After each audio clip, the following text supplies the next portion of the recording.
alguém tem que pegar a estatística disso aqui, porque todos os 7 jogos até então realizados, né, são 8, mas 7 realizados, da ida das oitavas da Liberta, terminaram empatados. 5 por 1-1. Teve time brasileiro empatando em casa, teve time brasileiro empatando fora. A maioria, né, foi jogando justamente dentro de casa. Mas todos empataram.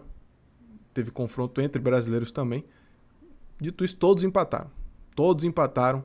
Tá? O único jogo que não aconteceu justamente Tolima e Independente Del Valle por conta de toda a situação na Colômbia, que a gente aqui do Recanto do Carlos Tavares envia, inclusive, nossa solidariedade, né? Terremoto, enfim, situações sendo reparadas ainda. O jogo da ida vai ficar somente para a semana que vem, quando esses que já jogaram a ida estarão jogando a volta.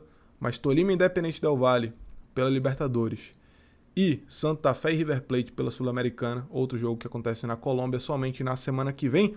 Sul-Americana que abordaremos aqui neste vídeo também, tá? Porque teve goleada histórica sofrida pelo Botafogo. Torcedores do Vitória, que eu sei que a maioria do público aqui, fiquem de olho, tá? Botafogo foi com o time titular pro Peru e tomou 6-1 jogando na altitude.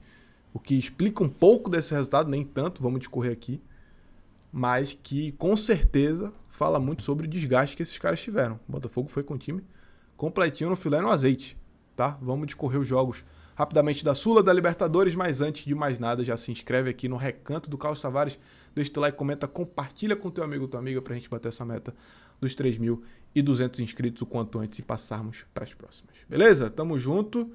Um abraço, boa noite, bom dia, boa tarde, seja a hora que você estiver vendo este vídeo, mas passando primeiramente pela Sul-Americana, o Boca Juniors eliminou o Deportivo Recoleta por 3-1, eliminou não, né? Venceu, mas encaminhou bem sua classificação. O Recoleta que teve um expulso, o Boca fez um resultado bacana, o Boca que jogou o playoff, né? O Boca que se classificou para as oitavas jogando o playoff contra o O'Higgins, ficou muito próximo de ser eliminado, inclusive passou nas penalidades e consegue uma boa vantagem para o jogo da volta. O São Paulo conseguiu um bom resultado contra o Bolívar, né, jogando na altitude assim como o Botafogo, e o Bolívar é um time historicamente muito forte também contra brasileiros em casa.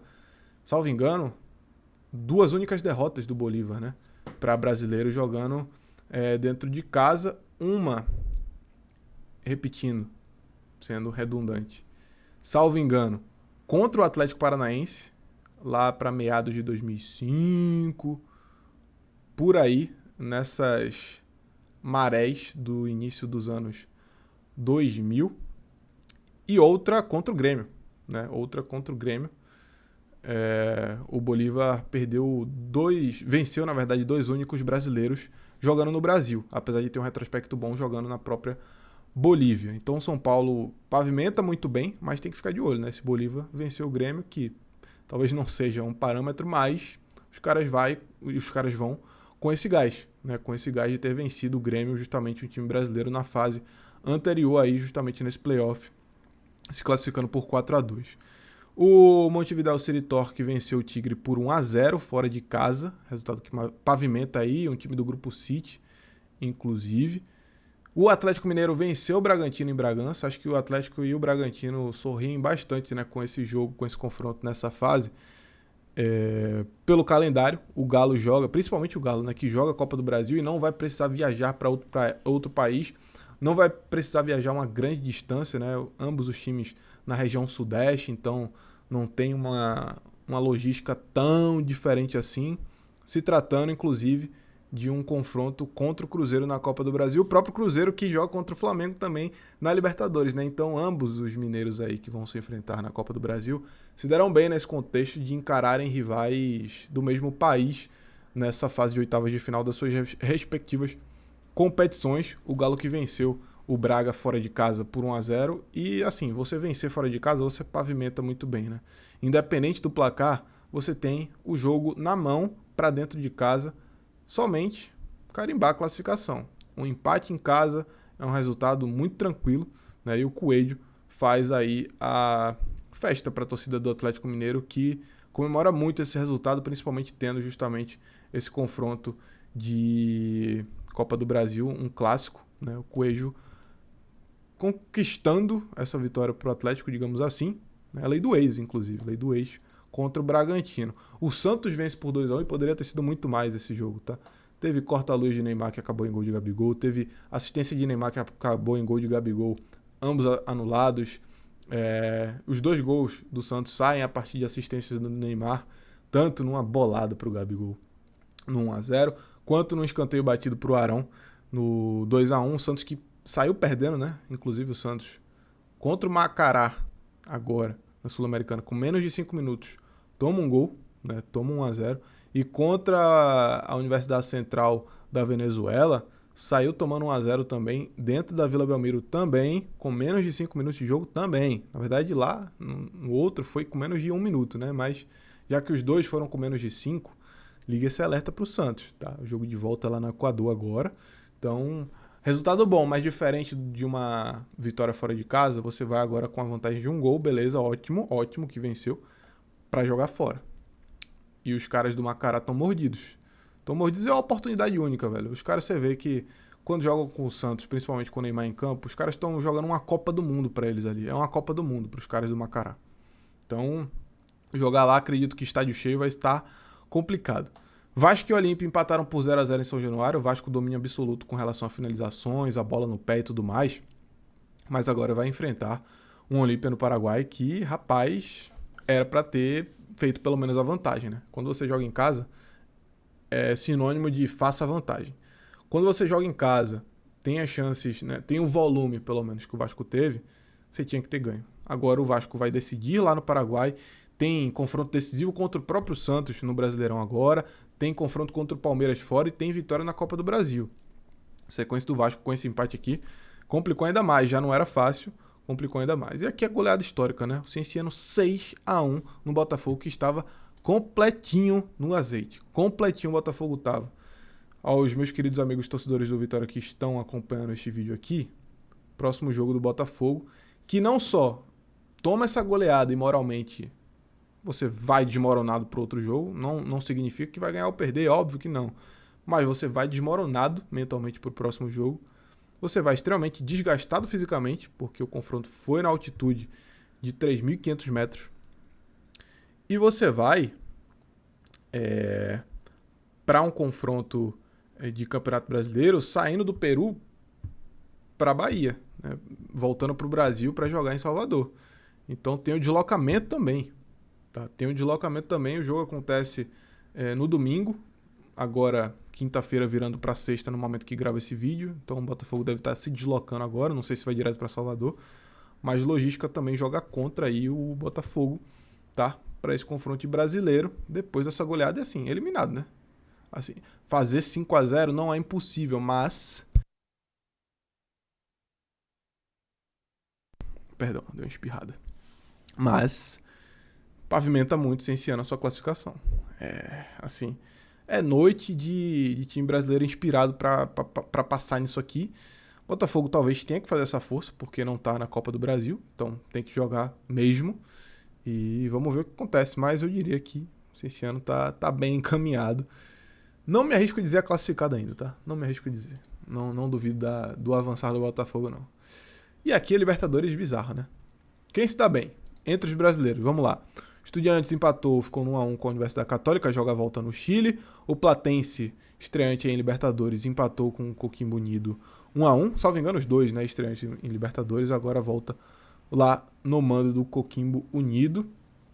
E vamos ver mais aqui, de resto tem brasileiro. Então, Fluminense e Rivadavia, um público inclusive vexatório no Maracanã, muito baixo, maioria de cadeiras vazias, um jogo de oitavas de final de Copa, Libertadores, não tem como.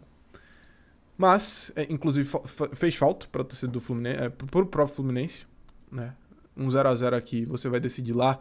O Rivadavia é um time que está muito bem em casa, o Rivadavia é um time que está muito bem na temporada, que está muito bem na Libertadores, teve a melhor campanha da fase de grupos, salvo engano, deixa aqui se eu estiver errado nos comentários, mas o Fluminense tem um confronto dificílimo e não vive talvez sua pior fase no ano, sua pior fase com o Zubeldia. Então, o Fluminense ramelou aqui, legal. O Palmeiras se deu muito mal também, fez 1-0, tomou um gol no finalzinho, com o Carlos Miguel falhando, vai jogar contra o Cerro na volta fora de casa. Poderia ter o resultado, agora não vai ter mais, né? Então o jogo vira todo pro Cerro, emocional e questão de mando também. Cruzeiro e Flamengo é um jogo mais equilibrado, né? São dois times que já conhecem, tanto o Cruzeiro conhece o Maracanã, quanto o Flamengo conhece o Mineirão. Tanto os jogadores do Flamengo conhecem o Cruzeiro, quanto os jogadores do Cruzeiro conhecem o Flamengo. Treinadores também, né? Arthur Jorge, que ficou muito tempo no futebol carioca, o Léo Jardim, que treinou por muito tempo o Cruzeiro. Então, um jogo assim, que eu acho que o mando aqui é mais pela festa, é mais pela torcida. O Flamengo decidir no Maracanã, de fato, tem essa força, né? Mas eu acho que são dois times que se conhecem muito bem. Não duvidaria ter mais um empate e a gente ter uma decisão aí nos pênaltis entre Cruzeiro e Flamengo. Um baita jogo, tá? Foi um baita jogo de ida no Mineirão. Mas acho que ambos entenderam que esse empate faz parte do que ambos conseguem entregar. Esse grande jogo foi justamente esse teste nivelado por cima. O Flamengo precisando muito da Libertadores, já que saiu da Copa do Brasil, então olhando para essa Libertadores com sangue no olho, e o Cruzeiro tentando equilibrar ali uma subida bem considerável no Campeonato Brasileiro. Começou muito mal, já chega no G5, chegando na Copa do Brasil, tem Clássico Mineiro, tem confronto contra o Flamengo na Liberta, então o Cruzeiro que vai pavimentando de forma bem grandiosa seu segundo semestre, tem grandes confrontos, grandes compromissos aí o Cruzeiro. E o que eu destaco aqui é a estreia do Zé Lucas, né, na Libertadores. Já tinha estreado como titular, inclusive, contra o Mirassol, e tinha ido muito bem. E aí, em mais um contexto diferente, é um menino que sobe da base aqui no Campeonato Pernambucano, mora em Recife, né, apesar de ser torcedor do Vitória, mora em Recife, e é um menino que subiu para o time principal quando o Sport joga com toda a base no Pernambucano, e ele é um dos que fica, e ele começa a se consolidar, já vinha de seleção de base. Então, assim, um cara que pode não ser o mais especial do mundo, tá? E eu tenho muito cuidado com os jogadores da base, porque muita gente projeta, e o cara ainda tá se formando, tá? Então, assim, eu não vou falar o que ele é, o que ele não é, mas o que ele tem, o que ele dá certeza que tem é maturidade, porque é um cara que, independente da idade, independente do contexto que esteve, conseguiu assumir muito bem essa responsabilidade por conta da maturidade. Um cara que consegue muito bem se conectar com o tipo de jogo que ele está jogando, com o tipo de campeonato que ele está jogando, com o tipo de camisa que ele está vestindo. E isso para mim é muito importante, porque independente da qualidade evoluir ou não, o jogador tem teto. Pode ser que o teto dele seja esse e ele estagne nisso. Acho muito difícil, claro, né? Mas digamos que sim, ele tem a maturidade para continuar progredindo fisicamente, para continuar progredindo dentro do campo, nas noções dentro do campo, e com essa maturidade, só por essa maturidade, tendo a capacidade que ele já tem hoje, tem muita projeção aí para ir longe. O Mirassol empatou com o LDU, né? Foi um resultado ruim para o Mirassol, que tem um confronto de volta na altitude. Ao mesmo tempo, ruim na Liberta, né? Bom para o brasileiro. O Mirassol ser eliminado o quanto antes aí pode salvar o ano do Mirassol, que não tem elenco para jogar as duas competições, até pelo nível que tem a Libertadores. Tá. É um erro que o Fortaleza... É um erro assim muito difícil de falar que é um erro, né? Mas a eliminação pode ser um mal que vem pro bem. Como o Fortaleza foi avançando aí em competição internacional, se complicando o brasileiro no ano passado e por aí vai. O Corinthians é quem consegue um bom resultado, né? Tirando o Flamengo aí, mas o Flamengo tem esse contexto de serem os dois jogos aqui no Brasil, o Corinthians conseguiu um baita resultado contra o Rosário Central lá na Argentina, inclusive um jogo esteticamente muito bonito, né? Papel picado, torcida argentina, Fernando Diniz no banco, não escondo, gosto muito. É um jogo muito disputado, muito pegado, tá? Tiveram boas chances para ambos os lados. Um 0-0 que sai grande para o Corinthians, que acabou sendo eliminado na Copa do Brasil, sendo o atual campeão, e agora volta suas forças aí para a Libertadores, tentar essa classificação dentro de casa. Enfim, jogos na Colômbia, né? Para quem não tá sabendo, repito aqui, Tolima, Independente Del Valle e Santa Fé e River Plate só na semana que vem por conta da questão do terremoto, né? Envio novamente minha solidariedade ao povo colombiano. Um abraço a todos que assistiram até aqui. Se inscreve no Recanto do Carlos Tavares, deixa o like, comenta, compartilha. Tamo junto. É nóis.